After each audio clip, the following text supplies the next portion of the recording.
Welcome to today's deep dive. I am your host, and I'm really looking forward to unpacking this incredible set of sources we have today. Hey everyone, I am the resident researcher here. And yeah, we have a profoundly fascinating and frankly pretty sobering story to get into. We really do. Our mission today is to look at a very specific historical bottleneck. We are diving into how two brutal, muddy jungle trails in Panama became the logistical heart of the Spanish Empire. Right. And we're going to look at the staggering wealth that crossed it. But, keeping with our sources, we're going to look unsparingly at the physical reality of this machine. Because it was a logistics system built entirely on human misery, specifically the forced labor of enslaved Africans. Absolutely. It is a history that demands a very clear, unvarnished look. So, to set the scene for you, I want to start with a story from our sources that actually takes place much, much later. Picture the year 1964. Okay, 1964. Right in the middle of the space age. We have superhighways, we have commercial jet travel. We are literally aiming for the moon. Yeah, the peak of modern engineering. Yeah, exactly. But down on the Isthmus of Panama, there's a Boy Scout who goes for a hike. He is walking a surviving unflooded segment of this ancient Spanish track called the Camino de Cruces. Just a miserable environment to hike in. Oh, beyond miserable. Yeah. He is hiking from the ruins of old Panama City, like Panama Viejo, across the interior, aiming for the Caribbean coast at Portobelo. And this 50-mile walk is so physically destructive, the terrain is so incredibly hostile, that his party only survives because the United States military is dropping them food. Wait, they needed military airdrops. Every single day, Yeah. U.S. military helicopters had to drop them rations. And even with that peak 20th century logistical support, by the time they stagger onto the beach at Portobelo, they are completely spent. The jungle just beat them. They actually have to be extracted by a Navy landing craft. Wow, that detail really just strips away every ounce of romance we usually attach to, historical exploration. It really does. You have a modern party supported by helicopters, nearly defeated by a 50-mile walk, because the jungle canopy there, it is a suffocating greenhouse. Yeah. The mud is deep, the roots are treacherous, and the humidity sits on your chest like a physical weight. Which makes the historical reality of that exact mud absolutely mind-bending. Because 3 centuries before those military helicopters were dropping rations, that specific, rotting stretch of swamp was the world's most valuable shortcut. The central artery of a global empire. Exactly. All the wealth that made Spain the undisputed superpower of the 16th century was dragged right through the very same mud that trapped those hikers. And, there's a dark irony we have to confront right at the start here. Oh, about the trail itself. Right. The reason the Boy Scout was walking a surviving segment of the trail is because the rest of it was deliberately drowned. Oh, man. Yeah. To build the modern Panama Canal, engineers flooded the ancient road network. So the lake that allows modern container ships to cross the world today, it sits directly on top of the drowned trails that first gave the isthmus its global power. That is wild. It forces you to completely rethink what a global supply chain actually looks like. We are so used to seeing imperial power expressed through, monumental architecture. Like Roman aqueducts. Right. Or the Great Wall. Permanent, highly visible structures built to dominate nature. But the Spanish logistics machine in Panama, it wasn't built over nature. It was forced through it. Completely. And to understand the sheer scale of the cruelty and the wealth, we have to start by looking at how the Spanish engineered this geography. The whole system anchors on the Pacific doorway. Which is Panama City. Right. The founding of Nuestra Señora de la Asunción de Panama, which we just call Panama City today, back on August 15, 1519. Okay, so I was thinking about this. If I am an empire looking to build a new settlement in an unexplored hemisphere, my first priority is usually agriculture. Right. You want to feed your people. Exactly. I want arable land. I want reliable fresh water, a place where colonists can plant crops and build a replica of the society they left behind. But placing Panama City where they did, it defies all of that logic. They dropped a city right onto the edge of a hostile malarial swamp. It makes zero sense, right? When? Well, it makes zero sense until you realize it was never meant to be a traditional colony. Panama City was engineered to be a high-security transshipment port. The governor at the time, Pedro Arias Davila, he recognized that to extract the wealth of the Pacific, meaning the wealth of South America, you needed a funnel. A choke point. Exactly. Panama City is that funnel. It was a fortress, a massive warehouse, and a loading dock. It was designed specifically to catch everything coming up the Pacific coast and hold it until it could be shoved across the narrowest part of the isthmus to the Atlantic side. Okay, so you have this funnel on the Pacific. But the ultimate destination for this wealth is Europe, which means you have to reach the Caribbean Sea. And our sources detail the two main arteries connecting these oceans, and honestly, they sound more like endurance tests than actual infrastructure. They really were. Let's look at the first one, the Camino Real, or the Royal Road. You hear that name, and it implies something grand, right? Like a paved Roman highway. But the physical reality on the ground was a nightmare. The Camino Real was essentially a narrow track. It ran roughly 50 miles, cutting straight through the dense jungle canopy from Panama City to the Caribbean coast, first terminating at Nombre de Dios and later at Portobelo. And didn't they try to pave it? They attempted to pave parts of it with river stones, yeah. But paved is a very generous term. The jungle reclaims stone incredibly quickly. I can imagine. The roots heave the rocks up, the torrential rains wash out the soil beneath them, and the path just constantly degrades into this slick, treacherous trench. And this was the dry season route. It was used primarily for fast mule trains because the moment the rainy season hit, the Camino Real literally dissolved into impassable soup. Which brings us to the west season alternative, right? The Camino de Cruces, or the Way of the Crosses, because the empire's economy couldn't just halt for 6 months of rain. Right. The silver had to keep moving. So they had to pivot to the water. Goods would be hauled overland, northwest from Panama City, to a river port called Venta de Cruces. From there, the cargo was offloaded from the mules and stacked onto these flat-bottomed boats called chatas. Yep, chatas. And these barges then had to navigate the Chagres River down to the Caribbean. And the sources point out that the Chagres is not some gentle, lazy waterway. No, the Chagres is incredibly volatile. Depending on the rainfall in the mountains, it could be a raging torrent filled with completely submerged trees. Terrifying. Or, on the flip side, it could run so shallow that the heavily laden barges would just grind right onto the sandbars.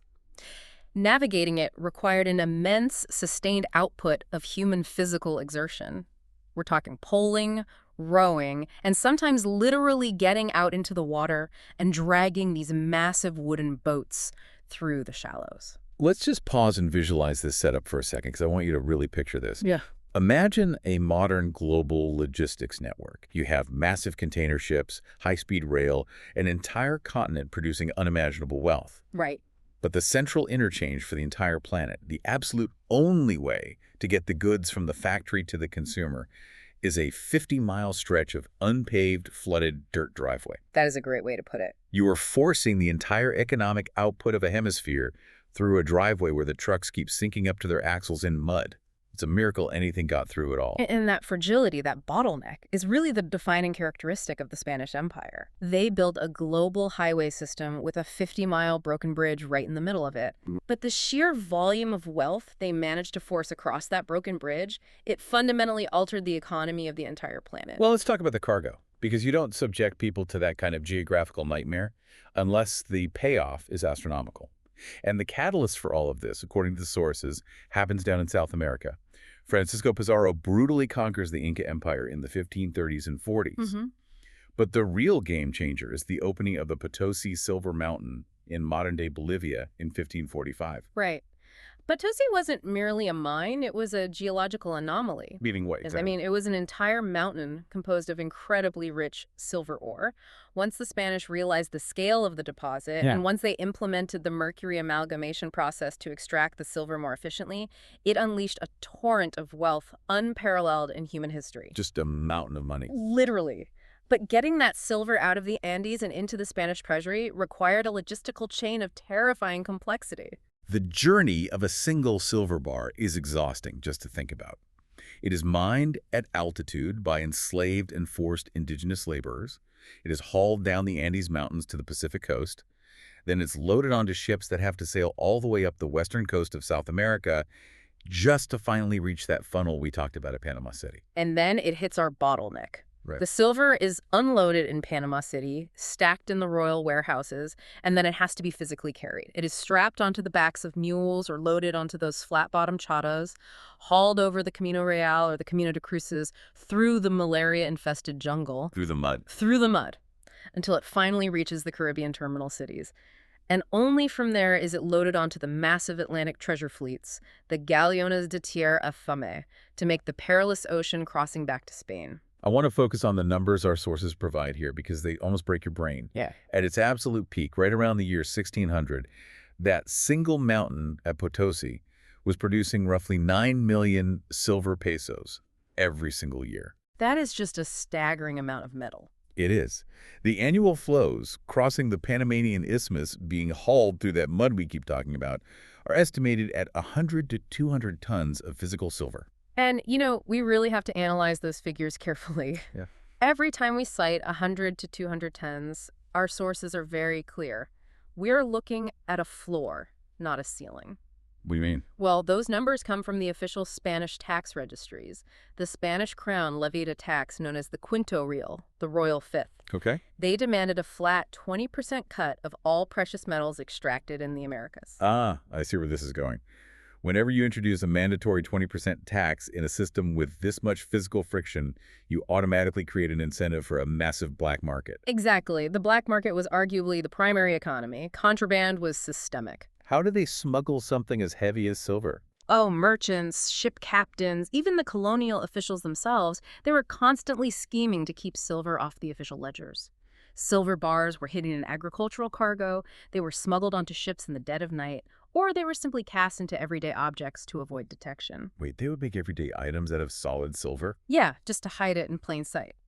Because of this rampant shadow economy, the true volume of silver crossing the isthmus was undoubtedly far, far higher than the 200 tons they officially admitted to moving. So you have hundreds of tons of silver, both legal and smuggled, pouring out of the jungle and arriving at these Caribbean terminal cities, first Nombre de Dios and later Portobelo.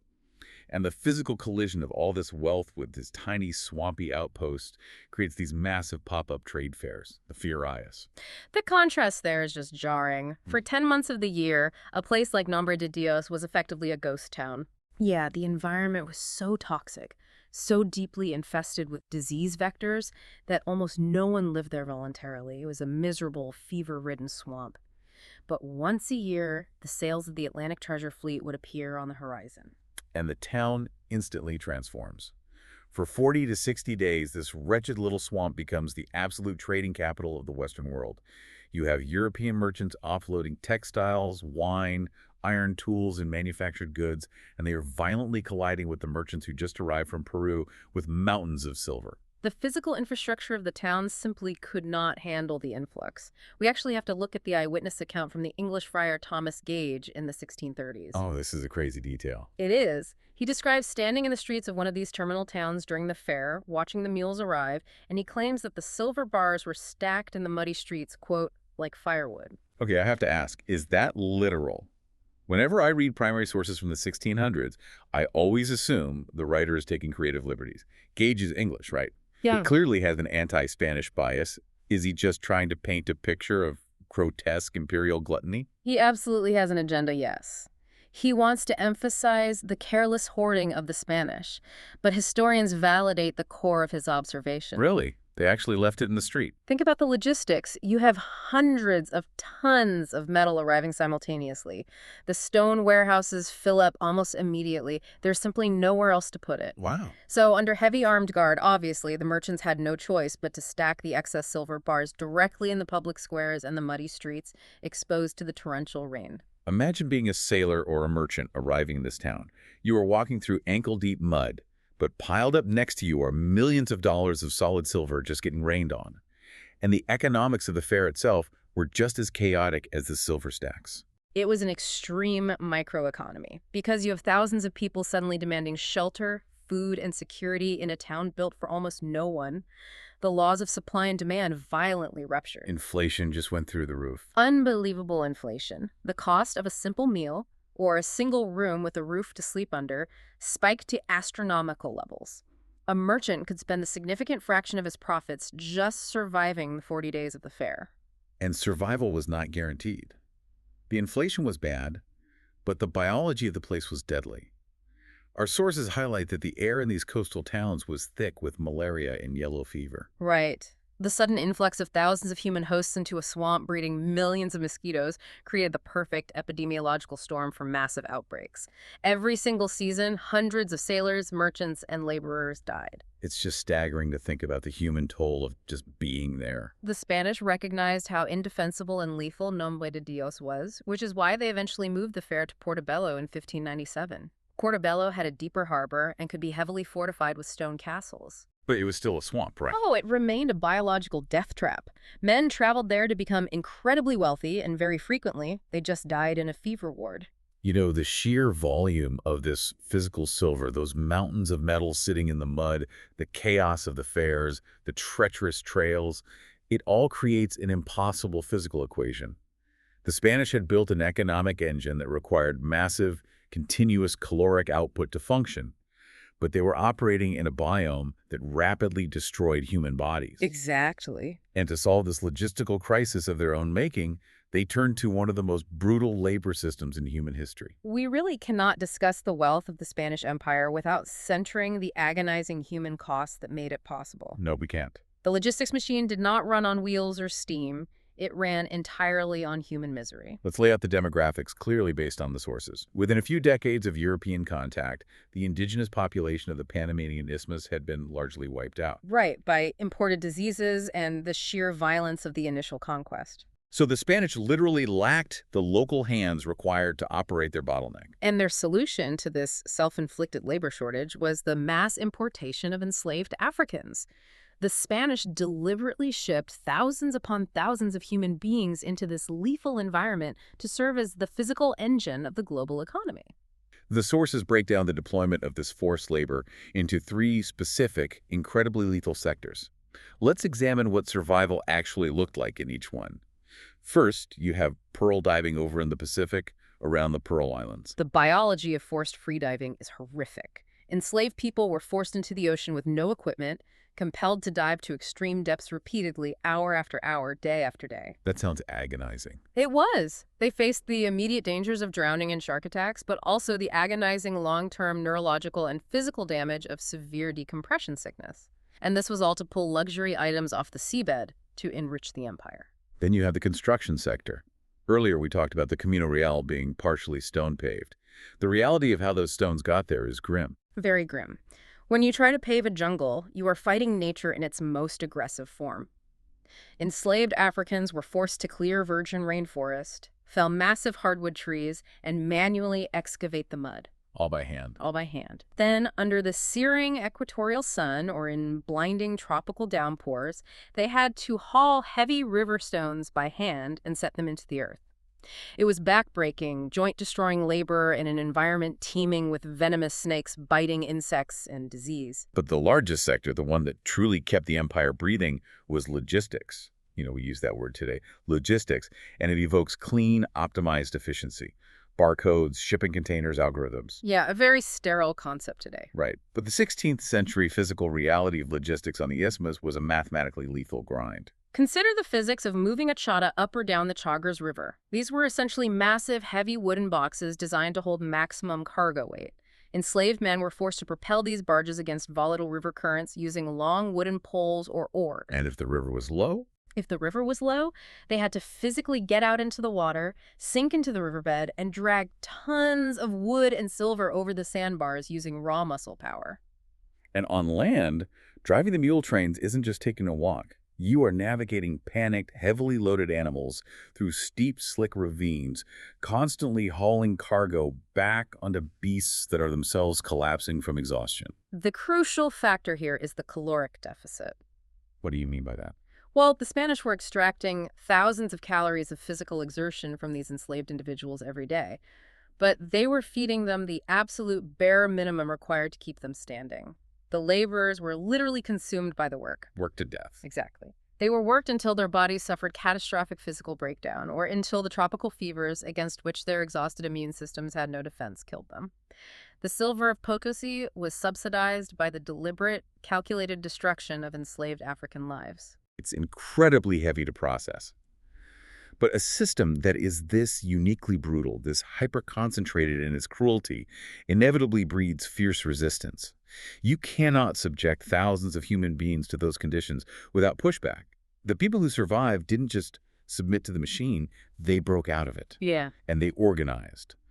Which brings us to the cimarrons. Yes, and the very geography that made the Spanish logistics so vulnerable, the impenetrable mountains, the dense, unmapped jungle canopy that provided the ultimate tactical advantage to those brave enough to flee. So the jungle was their shield. Precisely. The enslaved people who escaped the trails and the pearl fisheries into the interior became known as the cimarrones. And the sources are very clear on this. They didn't just hide out in small, scattered groups hoping the Spanish wouldn't find them. They built what the sources call a shadow kingdom. They established highly organized, free communities deep in the mountainous interior known as palenques. The architecture and social structure of a palenque is really a masterclass in survival and defense. These communities drew directly on the military and agricultural knowledge the escapees retained from their lives in Africa. They weren't just surviving, they were building. Right. They didn't just build huts, they built fortified settlements. They surrounded their villages with complex wooden palisades, they dug hidden pit traps along the approaches, and they cultivated independent food sources so they couldn't be starved out. They built a fully functioning parallel society right on the edge of the empire's most critical supply line. And the tension of that parallel society finally detonates in the 1550s. We see the rise of an incredible leader remembered as King Bayano. Bayano doesn't just manage a single palenque, he organizes a massive unified military force. The numbers are impressive. Yeah, the estimates range from a few hundred to about 1,200 seasoned cimarrón fighters. He concentrates this army into a hidden kingdom at a palenque called Ronconcholón, located near the river we now call the Rio Bayano. Bayano fundamentally understood the vulnerability of the Spanish bottleneck. He didn't just secure freedom for his people, he weaponized the geography against his former captors. He launched a sustained, highly effective guerrilla war. If you study modern military history, this reads exactly like a sophisticated insurgency. You have the Spanish, who are the reigning global superpower. They have the plate armor, the matchlock firearms, the global reach. But their armor is completely useless in the Panamanian mud. Completely useless. Bayano's forces operate invisibly within the canopy. They dictate the terms of engagement. They ambush the mule trains, sever the flow of silver, liberate newly arrived enslaved people, and vanish back into the jungle before the Spanish heavy infantry can even form up. The psychological terror this inflicted on the Spanish authorities in Panama City was profound. Their entire economy depended on 50 miles of trail, and Bayano was systematically choking it off. And the Spanish military couldn't stop him. The Spanish military response proved completely impotent. They sent heavily armed, expensive expeditions deep into the jungle to eradicate Ronconcholón, and they were repeatedly humiliated. They simply could not defeat Bayano in the environment he controlled. If traditional warfare fails against an entrenched insurgency, the occupying power usually resorts to dirtier tactics. And the Spanish commander tasked with solving the Bayano problem, a man named Pedro de Ursúa, realizes he can't win with swords. So he pivots to outright treachery. Yeah, around the years 1556 to 1558, Ursúa initiates diplomatic contact. He proposes a formal truce, inviting King Bayano and his top military captains to a supposed truce feast to negotiate a lasting peace treaty. It's just a devastating trap. It is. Ursúa deliberately poisoned or heavily drugged the wine served at the feast. As Bayano and his commanders collapsed from the adulterated drink, the Spanish soldiers emerged, bound them in chains, and took them captive without a fight. That's brutal. Bayano was taken alive, initially exiled to Peru, and eventually shipped across the ocean to Spain, where he lived out the remainder of his life in forced exile. To build an army, to hold a global empire at bay through brilliant guerrilla tactics, only to be taken down by a poisoned cup at a peace negotiation. I mean, it is a heartbreaking end to his command. The betrayal really exposes the absolute desperation of the Spanish crown. They could not afford to lose that logistical bottleneck, and they were willing to violate any standard of military honor to secure it. They removed the king, and they genuinely believed they had solved the problem. But the Spanish fundamentally miscalculated. They removed the leader, but the palenques were still there. The seasoned cimarrón fighters were still in the jungle, and their hatred of the Spanish had only deepened.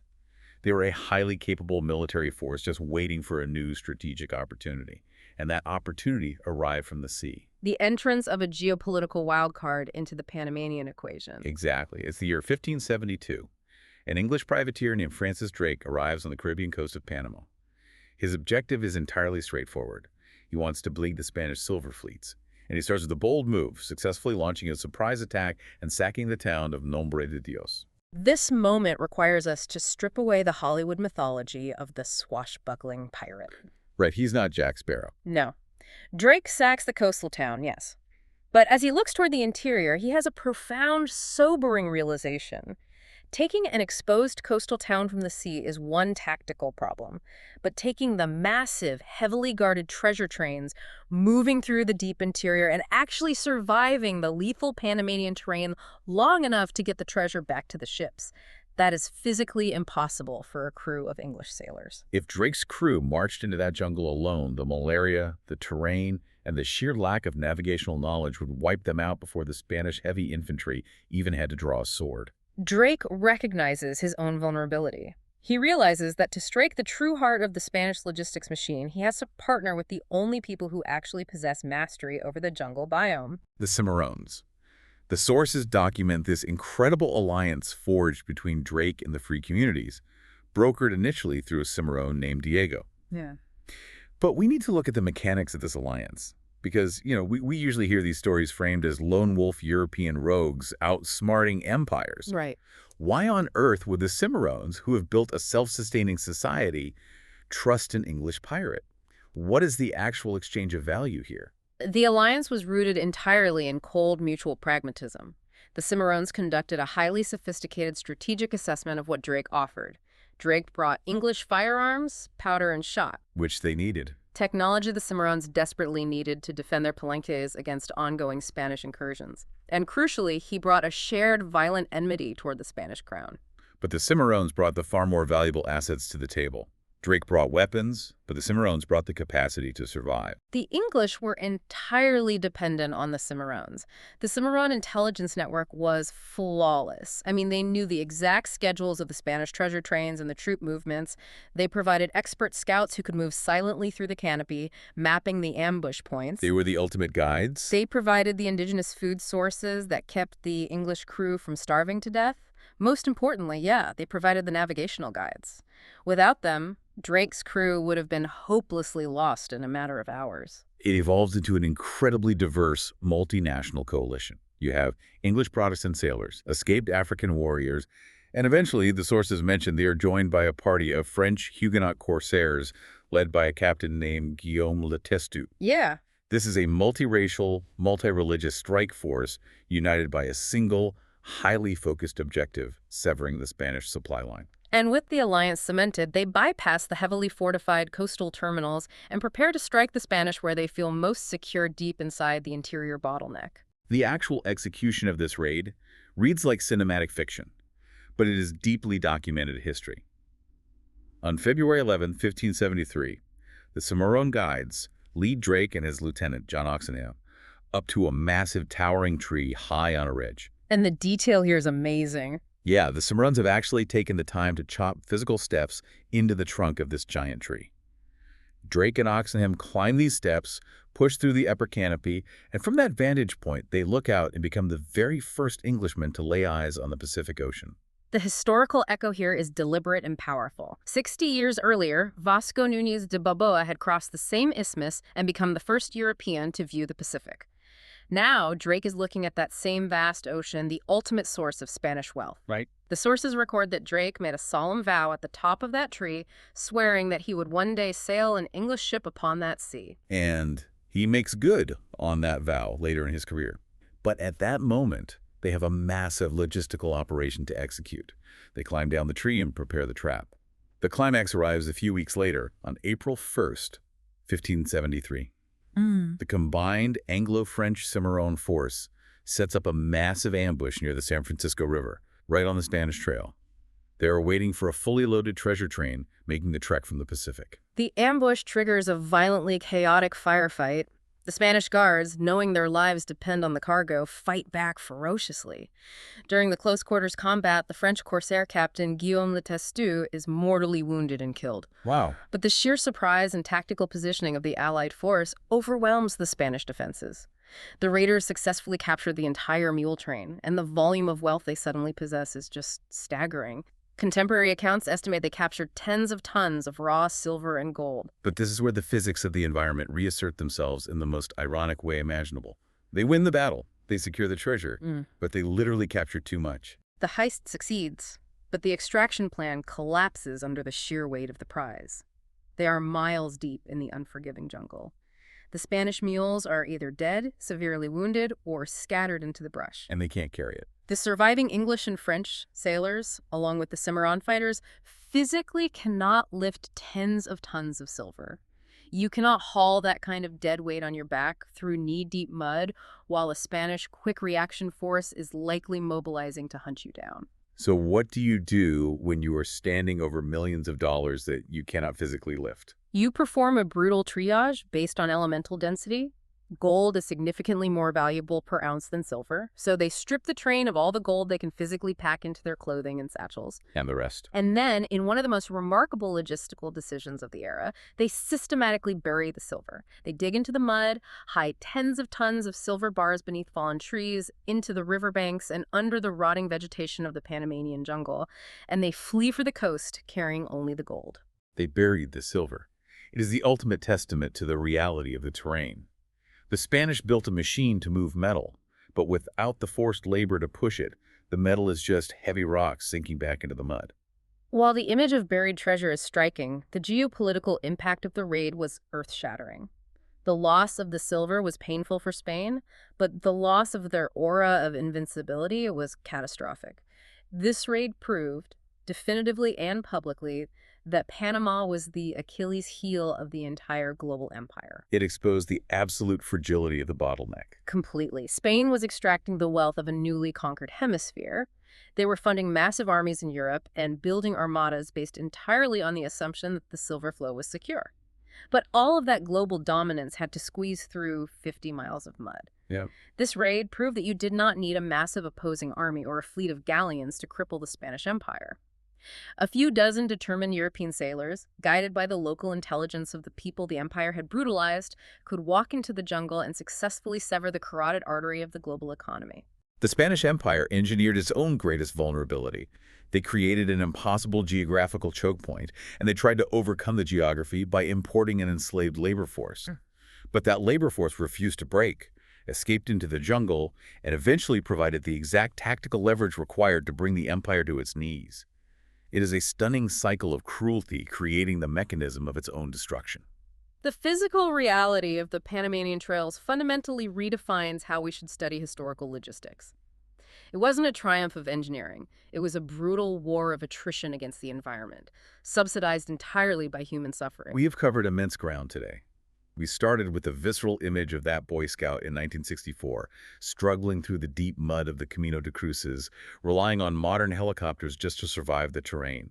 And we used that mud to travel back to the massive, world-altering silver flows of Potosí. We really went deep. We examined the horrifying physical toll on the enslaved Africans, forced to row the chatas and pave the trails. We witnessed the highly sophisticated military resistance of King Bayano and the cimarrones. And we ended with Francis Drake staring at a mountain of silver he couldn't carry, burying it right back into the very mud that the empire tried to conquer. This history demands that we look critically at the systems that surround us today. We live in an era of hyper-optimized, invisible logistics. Oh, totally. Click a button, and goods cross the ocean and arrive at our doors almost magically. But this deep dive forces us to ask, where are our modern 50-mile jungle trails? If you look closely at any global supply chain, you will eventually find the bottleneck. Are there still vulnerable, highly stressed choke points that deliver the wealth of our modern world? And perhaps more importantly, are those modern bottlenecks still quietly functioning on the backs of unseen, marginalized labor? Do we simply choose to ignore the human cost of our logistics, just as the empires of the 16th century did? That is the uncomfortable, necessary question that these sources leave us with. Thank you for joining us on this deep dive into the brutal reality of Panama's silver trails. We hope this exploration invites you to keep questioning the hidden structures, the physical realities, and the unseen human costs of the world around you. Until next time. Keep diving deep. I just keep thinking about that silver still sitting down there in the dark. We want history to be this clean, upward trajectory of progress and permanent architecture. But sometimes history is just the mud, the roots, and the immense weight of the things people were forced to carry. See you next time.